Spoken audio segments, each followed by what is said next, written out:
Oke. Silakan kepada Ibu pemateri untuk menyampaikan materi, metodologi penelitian, dan tentang publikasi penelitian. Sebentar ya, Udi bertanya dulu sini sebentar. Oke, oke.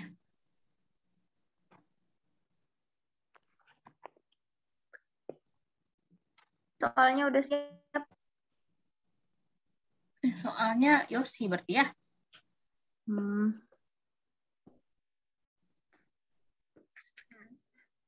Dari sendiri ya. Udah mulai aja ya. Assalamualaikum warahmatullahi wabarakatuh, Bapak Ibu. Paling udah mereview sedikit aja nih, soalnya kan banyak materi metodologi itu kan. Jadi mungkin udah garis-garis besar aja. Yang apa namanya? Iya, Pak, ada Secara garis besar tuh paling ini nih hal-hal yang dilakukan untuk penelitian gitu kan, merumuskan masalah, merumuskan hipotesis, mengumpulkan data, analisis data, dan pembuktian hipotesis gitu kan, langkah-langkah yang biasa, mulai dari latar belakang, merumuskan masalah, merumuskan hipotesis, mengumpulkan data, analisis data. Nah, untuk tahu ini semua, tentu kita harus ini apa namanya, memahami jenis-jenis penelitian. Ya, penelitian tuh nih, penelitian tuh ada penelitian kuantitatif, ada penelitian kualitatif. Ya, kalau berdasarkan pendekatannya. Kalau berdasarkan tujuannya ada penelitian dasar, penelitian terapan, evaluasi, dan pengembangan. Berdasarkan jenis metodenya ada survei, korelasional, ada komparatif, ada eksperimen, ada action research, ada grounded theory. Ya udah, kalau penelitian kuantitatif itu kan apa? Di slideshow aja nih. Hah? Di slideshow aja supaya agak besar. Cirinya tuh apa? Dia inferensial, kemudian dia baku, kemudian temanya umum. Kalau kualitatif tuh kan kayaknya ini udah tahu banyak lah. Terus dia fokus ke masalah, mengungkapkan fakta dan sebagainya. Nah, kalau penelitian kuantitatif tuh penelitian apa? Menurut pendekatannya ada penelitian survei. Ya kan? Penelitian survei itu berarti kita survei atau mengambil data dari sampel untuk digeneralisasi. Kemudian ada ex post facto untuk meneliti peristiwa. Ada penelitian eksperimen. Itu kayaknya mereview itu lagi nih. Kemudian silahkan Bapak dan Ibu stop lagi ya. Pelajari sendiri, paling mengingatkan itu penelitian kualitatif itu apa-apa saja metodenya, kayak grounded theory. Apa namanya, di sini tuh cukup banyak dibahas bagaimana penelitian kualitatif itu, bagaimana penelitian kuantitatif, apa-apa saja metodenya, kemudian jenis-jenis variabelnya bagaimana, kemudian begitu juga dengan apa penelitian kuantitatif. Kuantitatif itu ada yang eksperimen murni, itu banyak kan desain-desainnya, ada desain on the book, ada yang apa namanya case study dan sebagainya, itu baca semuanya, soalnya banyak kan.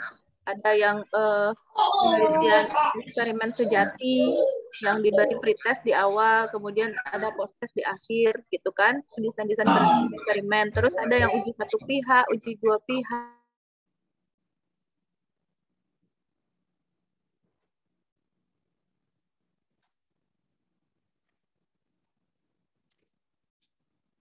Suaranya kok hilang? Hilang nih suaranya. Bisa kembali. Kalau penelitian deskriptif itu banyak juga desainnya, ada studi kasus, ada survei, ada etnomatematika. Tuh, pokoknya di sini semuanya udah dibahas. Kemudian pengumpulan datanya harus dipelajari lagi semuanya. Pengumpulan data untuk eksperimen bagaimana, melalui ada tes, ada non tes gitu kan, ada wawancara, ada kuesioner. Terus itu kayaknya sudah Itu instrumen penelitian itu bagaimana menganalisis data, bagaimana validitas instrumen, bagaimana reliabilitas instrumen. Nah, terus ada macam-macam uji kan, uji untuk reliabilitas apa aja, uji yang apa namanya, uji yang untuk genap ganjil ada 11 kan jenis-jenis uji reliabilitas. Silakan dipelajari reliabilitas mungkin diungkap satu. Terus uji validitas, ada validitas item dengan RxY. Nah, itu udah ada juga di sini lengkap. Terus apa lagi ya? Paling itu, ini macam-macam uji hipotesisnya. Ada 1 ekor, ada 2 ekor, ada itunya. Terus yang paling sering keluar pas di ujian kemarin ya, yang di UNP, itu adalah apanya, paradigmanya. Jangan lupa juga dibaca paradigma secara ontologi, bagaimana secara epistemologi, bagaimana secara aksiologi, gimana untuk penelitian deskriptif, gimana ontologinya, bagaimana epistemologinya, bagaimana aksiologinya. Kalau untuk kuantitatif, bagaimana paradigmanya atau itunya secara ontologi, secara epistemologi, secara aksiologi seperti apa. Terus jangan lupa juga dibaca yang positivisme, behaviorisme, nah itu sebagainya itu dibaca, ada di buku Creswell yang halaman awal tuh, ada 5 kalau tidak salah paradigma dari sebuah penelitian. Ada behavioris, ada positivisme, ada lupa tuh. Pokoknya di awal-awal banget tuh tentang paradigma dari penelitian. Terus di sini juga ada di PowerPoint, ini udah lengkap nampaknya semuanya. Kemudian lagi fase-fase dari penelitian kualitatif yang untuk yang untuk kevalitannya. Kalau di tes, di instrumen tes untuk kuantitatif kan kita itu udah jelas ujinya, uji reliabilitas, uji validitas gitu ya. Tapi kalau di penelitian kualitatif itu kayaknya uji reliabilitas, uji apa tadi udah bilang, uji reliabilitas, uji validitas itu bukan, itu untuk tes. Maksudnya uji statistik untuk memperolehnya itu kan jelas kalau penelitian kuantitatif kan ya, ada uji 1 pihak, ada uji 2 pihak dan sebagainya. Tapi kalau penelitian kualitatif itu kan banyak jenis-jenisnya. Bagaimana cara mentriangulasi data gitu kan. Ada macam-macam juga jenis triangulasi. Silakan dibaca, ada triangulasi sumber. Misalnya kalau sumber 1 belum dapat, dicari lagi sumber yang lain, misalnya ke gurunya atau yang lainnya gitu. Ada triangulasi instrumen. Kalau instrumennya hanya observasi, berarti itu belum ditriangulasi instrumennya. Berarti harus didampingi dengan wawancara, harus didampingi dengan observasi gitu. Nah, itu juga sering keluar tuh bagaimana menganalisis data. Pokoknya intinya itu adalah Bapak-bapak dan Ibu-ibu harus mereview kembali jenis-jenis penelitian apa, kemudian apa karakteristiknya, kemudian apa metodenya, kemudian bagaimana membuat masalahnya, apa saja cara pengumpulan datanya atau teknik pengumpulan datanya, apa saja teknik analisis datanya, bagaimana membuat kesimpulan dari sebuah penelitian, dan memahami macam-macam penelitiannya. Kalau misalnya penelitian deskriptif itu kan banyak, ada R&D, ada action research atau PTK, kemudian ada survei, ada etnografi, itu dibaca semuanya. Paling tidak Bapak dan Ibu tuh harus mengerti ciri-ciri dan karakteristik dari masing-masing penelitian. Kemudian pahami juga instrumen-instrumen penelitian, bagaimana menguji validitas dan reliabilitasnya dan sebagainya. Itu harus dibaca satu persatu. Kemudian yang paling tidak kalah pentingnya itu adalah paradigma secara ontologi, aksiologi, dan epistemologi, bagaimana penelitian deskriptif dan kualitatif.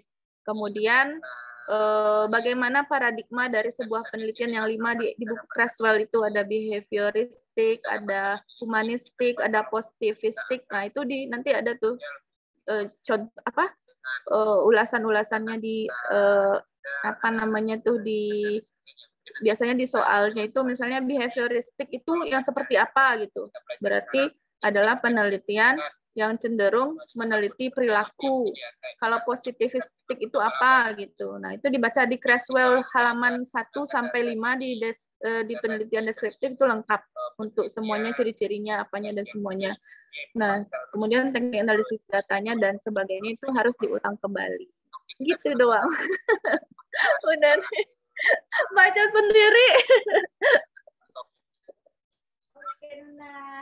Lebih ke soal lagi nih. Nah, itu buku yang besar itu ya, Lia? Apa? Creswell yang buku yang besar sekali itu, Creswell yang tebal hijau. tuh, yang warna hijau. Ya, itu depannya. Bentar. Mana yang Ya. yang udah didapat itu sudah diolah. Cara memainkan PPT tadi itu udah ada di grup belum? Ada, Pak. Udah ada? Ada kan, Pip? Pipin share di grup tadi, Pip? Belum kayaknya. Caranya silabusnya Pak. bukan. Ani, kalau ketemu yang hijau nih, yang hitam ini juga ada tuh. Yang hitam tebal yang dipinjam. Oke. Kemana pin share? Belum ada kan? Iya. Belum. Yang itu. Grup tersembunyi. Grup gibah ya. Ini udah ya, Nek. Kan nggak dijelasin satu-satu. Belum, publikasi belum. Pertanyaan lah, Nek. Apa? Itu feedback, Nek. Suruh bikin soal pun. Suaranya terlalu keras yang di belakang. Saya multitasking dan ini dan harus menyimak banyak hal dalam satu waktu. Sama Pin juga lagi nge-zoom. Oh, ini udah ya, udah kan mereview aja, mereview ulang, tapi kan harus di ini sendiri. Ini di mana masuk soalnya? Kira-kira seperti apa bentuk soal waktu uli dulu? Seperti apa? Seperti apa bentuk soalnya waktu uli dulu? Yang soal kayak gini masuk enggak? Ya itu, yang mulai dari epistemologinya tuh, epistemologi penelitiannya, yang 5 macam tuh, yang behavioristik tuh ditanya karakternya masing-masing tuh.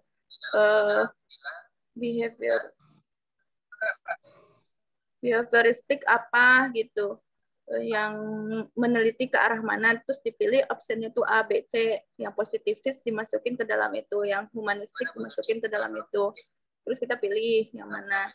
Itu sekitar 5 pertanyaan yang tentang paradigma dari penelitian itu ada tuh.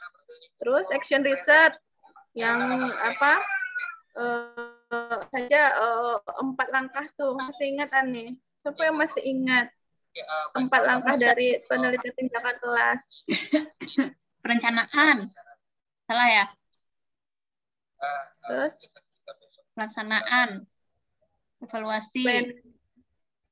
Gak ingat mana. Berurut pelaksanaan langsung evaluasinya. Emosi Manuna. Ini perencanaan, pelaksanaan, evaluasi. Terus satu lagi apa? Ada 4 ya? Satu lagi apa, Pin? Perencanaan, pelaksanaan, pengamatan, refleksi. Oh iya. Pengamatan refleksi, bukan evaluasi. Nah ini bakal nggak lulus nih kalau kayak gini. Nggak tahu mana ini. Ya Allah. Itu. Jadi dibalik-balik, misalnya pertanyaannya yang satu, misalnya apa namanya? Dibalik-balik langkahnya, mungkin dimasukin yang bukan langkah itu, terus diituin di situ objektifnya. Oh, ini saya kan nggak bertanggung jawab di bidang seperti itu ya. Soal kemarin ya. Terus apa? Apa lagi yang mau diingat? Ya itu paham dari konstruktivis. Konstruktivis itu seperti apa? Kemudian satu lagi apa? Yang pendamping dari konstruktivis apa? Ini udah lupa semua. Iya. Saya cuma dapat ijazah aja tapi ilmunya nggak ada kayaknya saya nih. Astagfirullahaladzim. Ditanyain juga tuh ciri-ciri dari kunci dari penelitian kualitatif. Kan itu banyak kan. Kalau dia misalnya setting apa? Kalau ini terjadi secara alami, kalau kualitatif kan, kalau kuantitatif itu adalah ada setting tempatnya, ada setting, ada desainnya gitu kan. Kemudian bagaimana dengan respondennya, kalau kuantitatif itu bagaimana, kalau kualitatif itu bagaimana. Kan ada tuh 2 kolom kan, ciri-ciri penelitian kualitatif, ciri-ciri penelitian kuantitatif. Terus baca semua metode. Ih, ada si Mas Amang. Malu dengan metodologi penelitian. Apaan? Boleh ikut menyimak ya di belakang layar. Oke. Ya, makasih, Mbak. Paling. Terus apa namanya tuh, penelitian yang paling banyak kemarin keluar adalah PTK. PTK. Planning itu apa saja yang dilakukan oleh guru di planning. Terus siklus, kapan siklus itu coba baca semua seputaran penelitian PTK. Kapan siklus itu berhenti, kapan siklus itu dilanjutkan gitu. Misalnya. Jadi kapan publik berhentinya? Kapan berhentinya? Kita tetapin dulu indikator itunya, Pak. Indikator ketuntasan itu bisa menurut kita. Misalnya kita ingin melihat motivasi. Nah, kita menetapkan bahwa 70% dari siswa kita harus berada pada motivasi baik gitu misalnya kan. Nah, kalau masih 65%, berarti perlakuannya tetap dilanjutin, gitu kan? Berarti lanjut ke siklus berikutnya. Tapi kalau indikator yang kita tetapkan itu sudah tercapai, maka siklusnya diberhentikan, gitu. Tergantung juga kepada variabel yang ingin kita lihat. Misalnya hasil belajar. Kita misalnya ingin 80%, kita tetapkan dulu indikator ketercapaian untuk berhentinya siklus, gitu kan? Misalnya apa? Kita ingin 80% siswa kita itu lulus di atas KKM gitu kan. Nah, berarti siklus akan dilanjutkan jika persentasenya masih di bawah itu. Kalau udah 80% itu akan berhenti siklusnya gitu. Terus di observasi itu apa saja yang harus kita lakukan, apa saja instrumen yang harus kita persiapkan.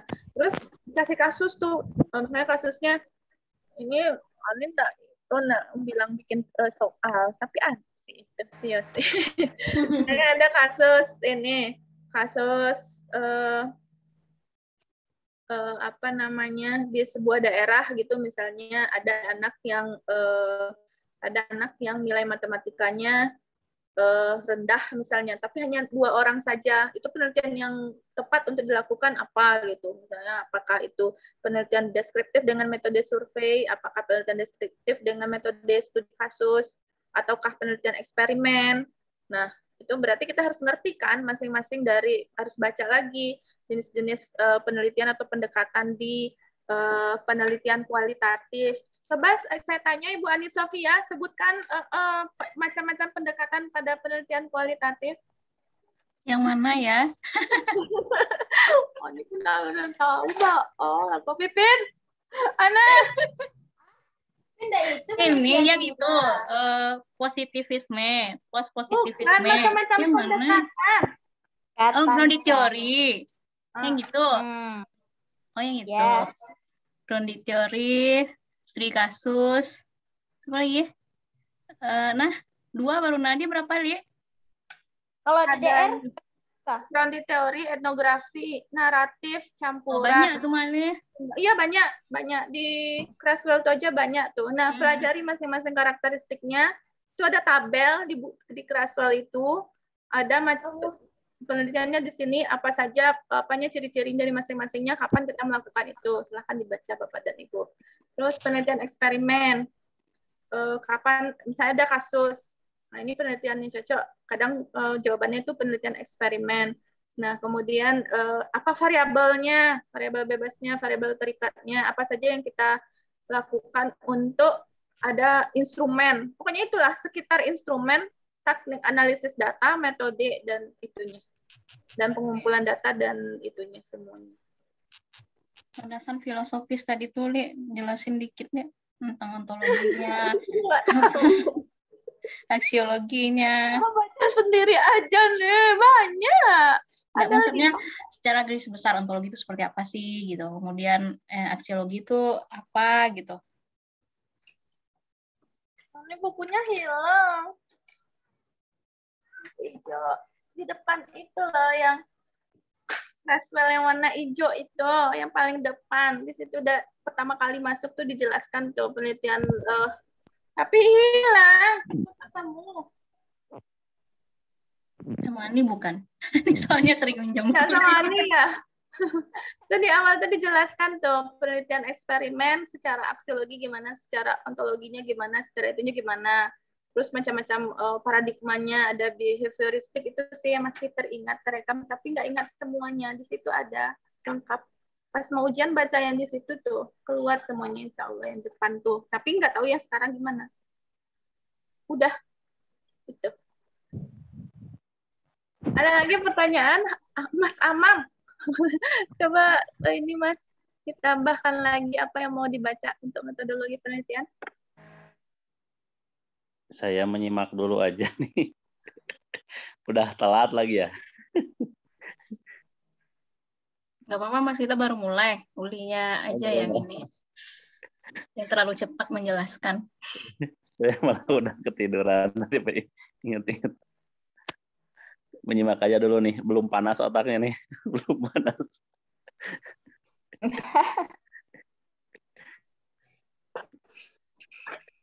Mbak Uli emang sedetail itu ya di SKB untuk metodologi. Ya, malah banyak ke paradigma.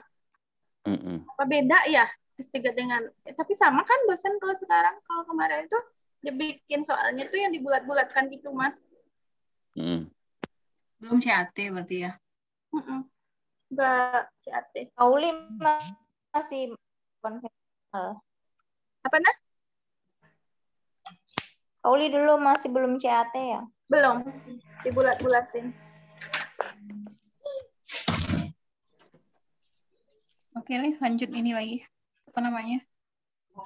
Publikasi riset.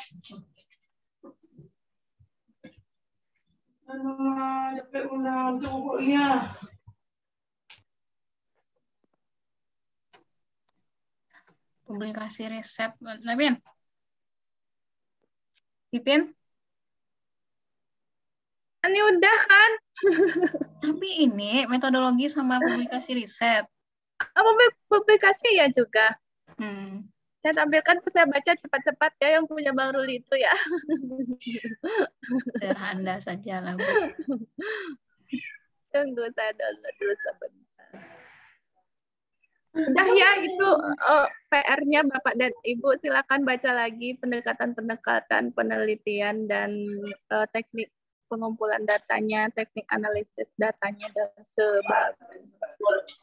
Ada yang punya soft file Creswell nggak, Bapak Ibu?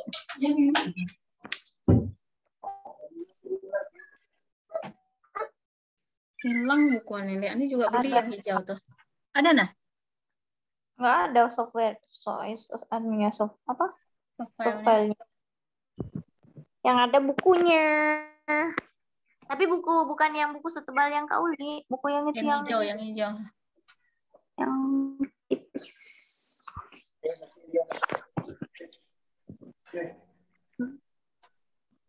Ya udah, tadi barusan udah makan. Saya bacakan saja yang punya Ruli ini ya. Sekilas doang, habis itu saya tutup lagi.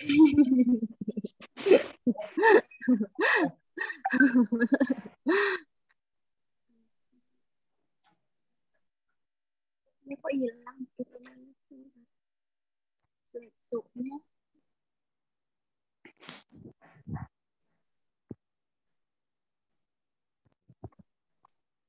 Kayaknya memang bukan di itu ditulis ya di PowerPoint ya, tapi di PDF. Nah, ini untuk publikasi yang harus Bapak Ibu ketahui itu adalah Sinta tuh. Ya. Sinta itu apa namanya, di bawah siapa? Maksudnya siapa yang mengelolanya, siapa yang wajib memiliki Sinta, terus apa namanya, apa aja yang ada di Sinta itu.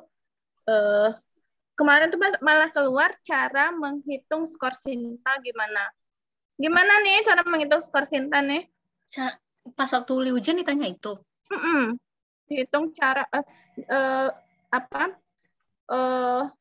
Banyak citasi yang ada pada artikel. Saya seseorang mendapat skor Sintanya 4 gitu kan. Itu bagaimana cara menghitung atau mendapatkan skor Sinta 4 itu gitu. Gimana lihat skor Sinta tuh nih? Bukalah Sinta. Ini masa dosen Anda nggak tahu skor Sinta nih? Saya aja nggak tahu akun saya skor lagi Sinta lihat. salah saya. Betul. H-index. Salah. Skor Sinta tuh di Sintanya sendiri ya, Mbak. Menghitung. H-index Google Scholar sama Scopus, tapi kan ada di Sinta juga kan. Tapi skor Sinta ada nih. Tapi yang disuruh itu. Tapi H-index sama Google Scholar. Ya gimana cara ngitung, Eli? Saya tahu. Ini gimana? Masa ini nggak tahu sih? Emang nggak tahu nih. Ini H-index ini berapa? Ya Allah. Munculkan aja, Mbak. Bu Uli. Langsung masuk ke Sinta coba. Ini Sinta. Ini bahan PDF. Enggak langsung ke website itu maksudnya. Oh, Sinta Uli, Le. Nggak mau saya. Saya kasih tahu aja ya, Mas. Apa namanya? Misalnya H-index itu misalnya ini 3 kan ya. Berarti ada 3 artikel. 2 nih. Berarti ada 2 artikel yang disitasi itu masing-masingnya 2. Gimana? Oh, ini nih. Ini payah. Ini kan nggak dosen sekarang nih. Ini pengangguran, ya Allah. Oleh 2 artikel ya, Pak ya? Maksudnya. Apa? Disitasinya oleh 2 artikel. Enggak. lagi nyimak. Tadi 2. Nah, nih udah nampak punya saya. H-index di sini maksud Uli. Berapa H-index muncul kan? H-index 7. 7 gimana tuh dapatnya? Nggak tahu. Pernah Dari diajarin Berarti ada 7 artikel yang 7, 1, 2, 3, 4, 5, 6, 7. Dari banyaknya orang yang citasi, Kak Uli. Bukan.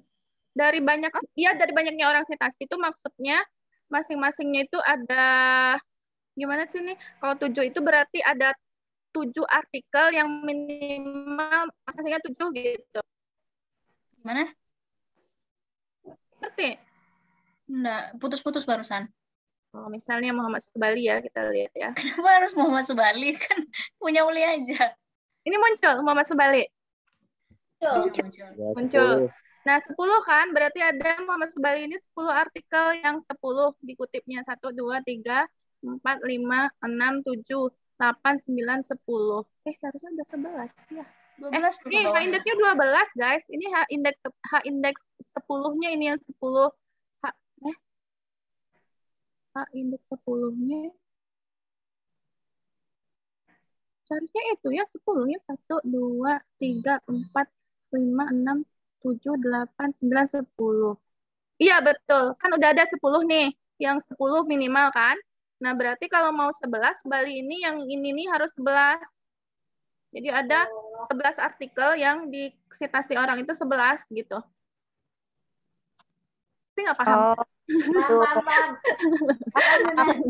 Kalau misalnya mau 12, Bali ini paling tidak ini harus 12 juga, ini harus 12 juga. Jadi ada. Coba kalau begitu coba punya Uli tadi.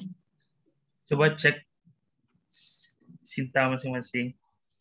Google Scholar masing-masing. Siapa? Yulianti Harisman. Ya.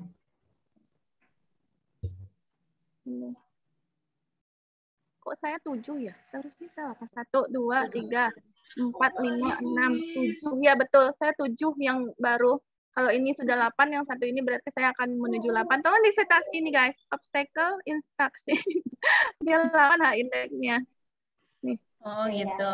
Coba saya cek. Jadi ini udah 7 ke atasnya nih, udah memenuhi untuk H indeks 7. Coba saya buka nih, Sofia ada nggak? Udah Nih, segitu. apa Udah. beda H indeks H itu dengan H indeks I10 tadi tuh, Le, yang kayak punya Mas Bali itu loh. Scopus. Kalau yang Scopus itu, yang citasinya juga harus orang Scopus juga. Cara ngitungnya sama. Kita buka ya autor saya ya.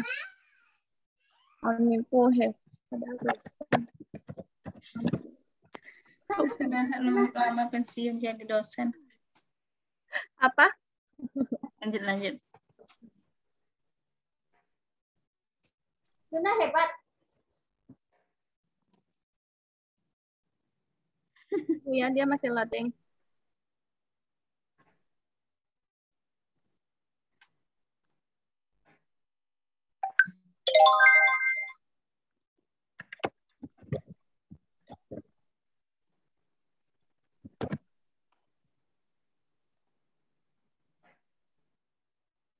Jadi gimana nanti tuh cara bentuk pertanyaannya nanyain H indeks ini? Tuh, kenapa indeks seseorang dosen adalah misalnya 4. Itu berasal dari A, misalnya tuh. Setiap artikel satu artikel disitasi oleh 4 orang misalnya. Setiap artikel disitasi minimal 4. Pokoknya gitu-gitulah pertanyaannya yang objektifnya itu bikin bingung gitu. Nanti diituin nah ini udah kelihatan guys. Lebih.